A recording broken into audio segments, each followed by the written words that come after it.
ഇന്നലെ അവരെ കണ്ടു. ഞാൻ ഇന്ന് രാവിലെ അവനോട് സംസാരിച്ചു. ഞാൻ മിനിഞ്ഞാന്ന് അവളെ വിളിച്ചു. ഞാൻ 2 ദിവസം മുൻപേ അവൻ്റെ വീട്ടിൽ പോയി. ഇത് നമ്മൾ എങ്ങനെ ഇംഗ്ലീഷിൽ പറയും? ഈ കാര്യങ്ങളൊക്കെ നിങ്ങൾ എടുക്കുകയാണെങ്കിൽ സമയം ഇതിൻ്റെ അകത്ത് ഭയങ്കര ഇമ്പോർട്ടൻ്റ് ആണ്. എന്താണ് ഇത്ര ഇമ്പോർട്ടൻസ്? ഒന്ന് ഇന്നലെ സംഭവിച്ച കാര്യം, ഒന്ന് ഇന്ന് രാവിലെ സംഭവിച്ച കാര്യം, പിന്നെ ഒന്ന് മിനിഞ്ഞാന്ന് വെച്ചാൽ എന്താ, ഇന്നലേൻ്റെ മുന്നത്തെ ദിവസം, പിന്നെ ഒരു ദിവസം 2 ദിവസം മുൻപേ നടന്ന കാര്യമാണ്. അപ്പോൾ ഇതൊക്കെ എന്താണ്? കഴിഞ്ഞു പോയ കാര്യങ്ങളാണ്. ഓക്കെ, കഴിഞ്ഞു, ഇതെല്ലാം കഴിഞ്ഞു പോയതാണ്, കഴിഞ്ഞത് ആണ് അല്ലേ? സമയം കഴിഞ്ഞു പോയി, നേരത്തെ ചെയ്ത കാര്യങ്ങളാണ് പറയുന്നത്. അപ്പോൾ എന്ത് ചെയ്തു? കണ്ടു, പിന്നെ എന്താ ചെയ്തത്? സംസാരിച്ചു, പിന്നെ വിളിച്ചു, പിന്നെ പോയി. അപ്പോൾ ഇതൊക്കെ എന്താ, നേരത്തെ ചെയ്ത് കഴിഞ്ഞ കാര്യങ്ങളാണ്. അങ്ങനെ ചെയ്ത് കഴിഞ്ഞ കാര്യങ്ങളെ പറ്റി പറയുമ്പോൾ നമ്മളൊരു പ്രത്യേക രീതിയിലാണ് സെൻറ്റൻസസ് ഉണ്ടാക്കുന്നത്. അതെങ്ങനെയാണ് ഉണ്ടാക്കുന്നതെന്നാണ് ഇന്നത്തെ ക്ലാസ്സിൽ നമ്മൾ പഠിക്കാൻ പോകുന്നത്. ഒന്ന്, ഞാൻ ഇന്നലെ അവരെ കണ്ടു. ഏത് സെൻറ്റൻസ് ഉണ്ടാക്കുകയാണെങ്കിലും ഞാൻ എപ്പോഴും എൻ്റെ സ്റ്റുഡൻസിനോട് പറയുന്നത്, പ്രത്യേകിച്ച് ഇംഗ്ലീഷ് പഠിച്ച് തുടങ്ങുന്ന സ്റ്റുഡൻസിനോട് പറയുന്നത്, ഫസ്റ്റ് നമ്മൾ ആരെ പറ്റിയിട്ടാണോ സംസാരിക്കുന്നത്, അല്ലെങ്കിൽ ആരാണോ ഇവിടെ പ്രവൃത്തി ചെയ്തത്, ഇവിടെ എന്താ പ്രവൃത്തി? കണ്ടു എന്നാണ് പറയുന്നത് അല്ലേ? അത് ആരാണോ ചെയ്തത് അവരുടെ പേര് വേണം, അല്ലെങ്കിൽ അവരെക്കുറിച്ച് പറഞ്ഞ് വേണം സെൻറ്റൻസ് സ്റ്റാർട്ട് ചെയ്യാൻ. ഇവിടെ ആരാ പ്രവൃത്തി ചെയ്തത്? ഞാനാണ്.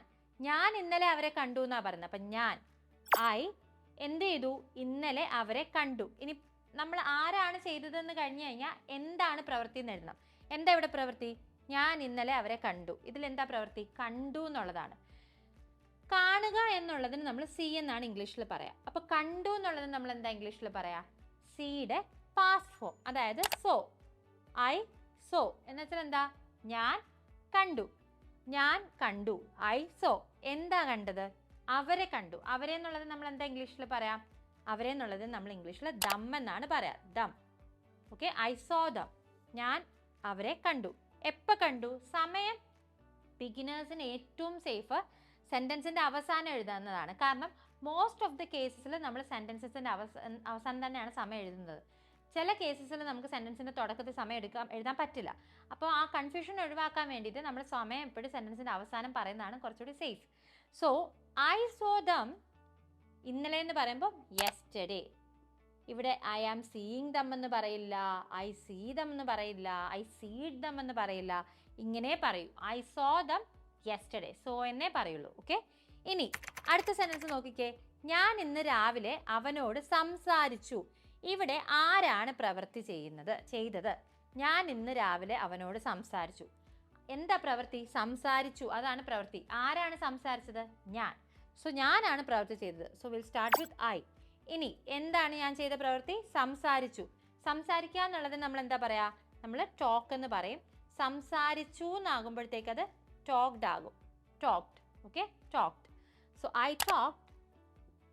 ടോക്ക്ഡ് എന്ന് നമ്മൾ പറയില്ല, ഈ സൈലൻ്റ് ആണ്. I talked. Okay, I talked.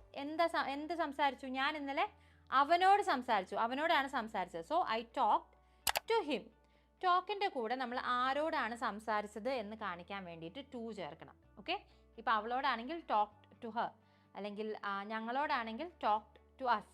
So ആരോടാണ് സംസാരിച്ചത് എന്ന് കാണിക്കാൻ വേണ്ടി ടു ചേർക്കണം. So I talked to him. എപ്പോഴാണ് സംസാരിച്ചത്? ഇന്ന് രാവിലെ. ഇന്ന് രാവിലെ എന്നുള്ളത് നമ്മൾ എന്താ ഇംഗ്ലീഷിൽ പറയാം? മിക്കവരും ടുഡേ മോർണിംഗ് എന്ന് പറയുന്നത് ഞാൻ കേട്ടിട്ടുണ്ട്, പക്ഷെ അത് അത്ര കറക്റ്റ് അല്ല. സോ നമ്മൾ എന്താ പറയേണ്ടത്? I talk to him this morning എന്ന് പറയാം. ടുഡേ മോർണിംഗ് എന്ന് നമ്മൾ പറയാറില്ല, പകരം നമ്മൾ ദിസ് മോർണിംഗ് എന്ന് പറയും. ഞാൻ 2 ദിവസം മുൻപ് അവൻ്റെ വീട്ടിൽ പോയി. ഇതും എന്താ പറയുന്നത്? 2 ദിവസം മുന്നത്തെ കാര്യമാണ് അല്ലേ? 2 ദിവസം മുന്നേ കഴിഞ്ഞു പോയ കാര്യമാണ്. അപ്പോൾ ഇവിടെ ആര് പോയി എന്നാണ് പറയുന്നത്? ഞാൻ പോയി എന്നാണ്. അപ്പോൾ ഞാൻ പോയി എന്ന് പറയുമ്പോൾ ഐ വെൻറ്റ്. അപ്പോൾ എങ്ങോട്ടാണ് ഞാൻ പോയത്? അവൻ്റെ വീട്ടിൽ പോയി അല്ലേ? സോ എവിടെയിട്ടെങ്കിലും നമ്മൾ പോയി, അല്ലെങ്കിൽ പോകാറുണ്ട്, പോകും, വിൽ ഗോ എന്നൊക്കെ പറയുമ്പോൾ go to, went to, will go to, എവിടേക്കാണ് നമ്മൾ പോയെന്ന് കാണിക്കാനായിട്ട് അവിടെ ടു ചേർക്കണം. സോ ഐ വെൻ ടു, ആരുടെ വീട്ടിലേക്കാണ് പോയത്? അവൻ്റെ വീട്ടിലേക്ക്. His home. I went to his home. I went to his home. എപ്പോഴാണ് പോയത്? 2 ദിവസം മുന്നേ. 2 ദിവസം മുന്നേ നമ്മൾ എങ്ങനെയാണ് പറയുക? I went to his home 2 days ago. 2 days ago.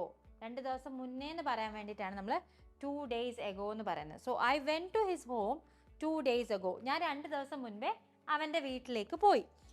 ഇനി ഞാൻ ഇന്നലെ രാത്രി കറങ്ങാൻ പോയി. ഇതെങ്ങനെ ഇംഗ്ലീഷിൽ എഴുതുമെന്ന് നിങ്ങൾ കോമൻറ്റ് ചെയ്യുക. ഈ കറങ്ങാൻ പോവുക എന്നുള്ളതിന് നമ്മൾ കറങ്ങാൻ പോയി എന്നല്ലേ പറഞ്ഞേ, അപ്പം വെൻറ്റ് ഔട്ട് എന്നാണ് പറയുക. കറങ്ങാൻ പോയി എന്നുള്ളതിന് വെൻറ്റ് ഔട്ട് എന്നാണ് പറയുക. അപ്പം ഞാൻ ഇന്നലെ രാത്രി കറങ്ങാൻ പോയി എന്നുള്ളത് എങ്ങനെ ഇംഗ്ലീഷിൽ പറയും എന്നുള്ളത് നിങ്ങൾ കോമൻറ്റ് ചെയ്യുക. Thank you. English Mitra. Stop worrying, start learning.